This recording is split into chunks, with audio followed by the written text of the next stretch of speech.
Nosso OAB Cidadania de hoje vai falar sobre direito do trabalho, relação de trabalho, emprego e mais do que isso, vamos falar de assédio moral, trabalho escravo, vamos pensar em terceirização, como esses institutos estão colocados hoje na nossa ordem jurídica, nossas relações de trabalho. Mas para falar um pouquinho sobre isso, Dr. Rafael Gazaneu, do Ministério Público do Trabalho, e o nosso co-presidente aqui da OAB Alagoas, Edinaldo Maiorano. Dr. Rafael, qual é a situação hoje no que diz respeito ao assédio moral no trabalho? Isso acontece? Isso é uma realidade? E como o Poder Judiciário vem se comportando diante desta realidade? Como o senhor enxerga tudo isso hoje? O assédio moral sempre existiu no trabalho, né? Historicamente, se tem notícias de que esse fato sempre ocorreu. Mas é claro que nos últimos 10 anos, digamos assim, houve um aumento significativo das ações que são ajuizadas perante a Justiça do Trabalho, normalmente reivindicando o pagamento de indenização por dano em razão do assédio moral. Então, embora o fato exista há muitos e muitos anos, ele começou a ser, digamos assim, mais agitado e as pessoas passaram a ter consciência do problema, digamos assim, de uns 10 anos para cá. E as ações, todos os dias, elas têm aumentado a quantidade de pessoas que procuram o Poder Judiciário para obter reparações em razão do assédio moral e também os números de denúncias na Procuradoria de assédio moral nas empresas também têm aumentado significativamente. E como eu disse, esse movimento eu diria que é de uns 10 anos para cá. Então, Rafael, na verdade, o direito do trabalho ele vive em ampla evolução, em modernização, em atualização de acordo com as relações. Conforme as relações mudam, o direito do trabalho também vai sofrendo essas mutações, que faz parte da evolução do direito. Eu acho que o assédio moral, a sociedade talvez não o conhecesse, não o utilizasse desse direito. Os empregados não utilizavam e de um tempo para cá começaram a utilizar mais. Doutor Maiorano, como o senhor enxerga essa relação? A relação de trabalho efetivamente não mudou. Historicamente, o assédio moral já existia nas relações de trabalho, mas hoje as pessoas reclamam mais, buscam mais a via judicial para as indenizações. As indenizações realmente recompõem o dano? Esse trabalhador, ele consegue se sentir de novo em condições de enfrentar os desafios do mercado de trabalho? Qual é o abalo de tudo isso para o trabalhador? Na verdade, essa conduta prolongada, sistemática do empregador em violar a integridade não só física, como psíquica do indivíduo trabalhador, ela tem ampla repercussão, não só do ponto de vista pessoal daquele trabalhador assediado, mas principalmente ela coloca em xeque a própria harmonia das relações de trabalho.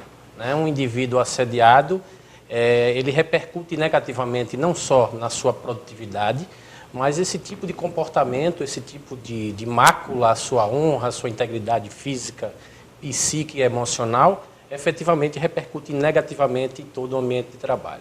Eu acho que toda empresa sofre, os demais trabalhadores também sofrem, não só o assédio, como o reflexo do colega do lado está sofrendo esse assédio. Eu acho que isso gera um conflito, um clima muito ruim para todo o trabalho dentro da empresa, eu acredito. Mas, doutor Rafael, essa realidade é noticiada para o mercado de trabalho? Vamos imaginar, vamos procurar um emprego e vou então à empresa X. Essa notícia de que aquela empresa tem como padrão praticar o assédio moral, isso é noticiado no mercado de trabalho? De certa forma, sim, né? Porque as decisões judiciais são públicas. Os inquéritos civis instaurados no Judiciário também são públicos. Então, de certa forma, existe uma certa publicidade. Mas não, obviamente, a desejada. Não existe um cadastro listando as empresas, né, ou as pessoas que cometeram, né, que incorreram nessa lamentável prática de assédio moral. Mas o mais importante é que o trabalhador tem se conscientizado do problema. Eu acho que esse é o grande, algo que a gente tem que saudar. Esse é o avanço, né? O avanço, exatamente. Tem se conscientizado a cada dia que o problema existe. Às vezes ele é assediado, mas não tem consciência de que aquilo ali constitui uma prática ilícita. Eu até ia aproveitar, doutor Rafael, me dê um exemplo de assédio para que os nossos telespectadores possam entender o que é o assédio moral no trabalho. Me dê um exemplo concreto disso. Prático, assim. Né? São vários exemplos, mas eu vi uma decisão recente em que uma telefônica teria deslocado um grupo grande de empregados para fazer um trabalho extraordinário em uma outra cidade. E essas pessoas ficaram hospedadas, ao invés de um hotel clássico, ficaram num motel, dividindo aquela cama redonda, espelho, etc, etc. E interessante é que o problema ocorreu no retorno desse grupo de 25 empregados ao local original de trabalho. Por quê? Porque começaram as piadas, as brincadeiras, o que é que vocês fizeram nesses dias que passaram junto naquela cama de hotel, etc. Então isso cria o que o doutor Maiorano ressaltou, né? A dor, as pessoas reagem de forma diferente. Pelo menos um grupo significativo desse grupo se sentiu diminuído, se sentiu reduzido. É a imagem, é a honra, tudo isso é abalado, não é? É isso que exatamente constitui o assédio e que gera a possibilidade de indenização. Eu estou dando um exemplo concreto. Foi uma decisão judicial que eu tive acesso e a coisa se processou mais ou menos desse jeito. Esse grupo de empregados se sentiu, como eu disse, reduzido, diminuído, atingido em sua dignidade e nasceu a possibilidade, obviamente, de se postular a indenização. Agora, o tipo de assédio são os vários, né? O assédio sexual clássico, né? O sexual, geralmente, a vítima é a mulher. O homem sendo vítima, eu só conheço aquele do filme, né? do filme famoso, acho que é com Michael Douglas, né? As pessoas mais jovens não vão lembrar. Mas o sexual é aquele que envolve discriminação em razão da cor da pele, em razão da orientação sexual, as brincadeiras no ambiente de trabalho, que terminam por criar essa dor, esse sofrimento, essa dor íntima, que gera esse mal-estar a que se referiu o doutor Maiorano. Então são esses, digamos assim, os exemplos clássicos de moral. Agora, gostaria de ressaltar uma coisa importante, né? É o papel de procuradores, de magistrados, mas sobretudo dos advogados, nessa nova, né, digamos assim, visão do que é o assédio moral. Obviamente que lá, como eu disse, o assédio moral sempre existiu. Mas só de um tempo para cá é que essa coisa se avolumou perante o judiciário. E que certamente esse é o grande papel que os advogados exercem na distribuição de justiça, no exercício da cidadania, ao descobrir que aquilo ali constitui um ilícito, né, e que, exatamente por constituir um ilícito, comporta o ajuizamento de uma ação e a possibilidade de reparação. Esse papel é importante. Mas, doutor Maiorano, pensando em toda essa situação de diminuir o empregado, como fica a situação do trabalho escravo? Como admitir isso ainda no Brasil nos dias de hoje? É inadmissível. É inadmissível, principalmente por aquela própria evolução, né, que você bem ressaltou, né, no momento de concretização dos ideais democráticos, pensar em qualquer tipo de precarização, né, ou de diminuição do trabalho, da força de trabalho do ser humano, principalmente ao regime de escravidão, né, chega no momento de hoje a ser uma situação extremamente desumana, né, uma situação que refoge até qualquer padrão de humanização.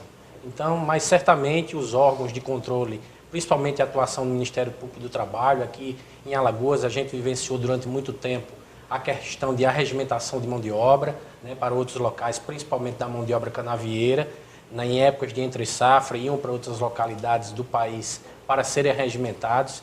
E o Ministério Público do Trabalho teve atuação decisiva, né, e eficiente no combate a esses tipos de práticas que levavam os trabalhadores, principalmente da nossa Alagoas, a situações análogas ao trabalho escravo. Doutor Rafael, ainda há registro disso aqui no estado de Alagoas?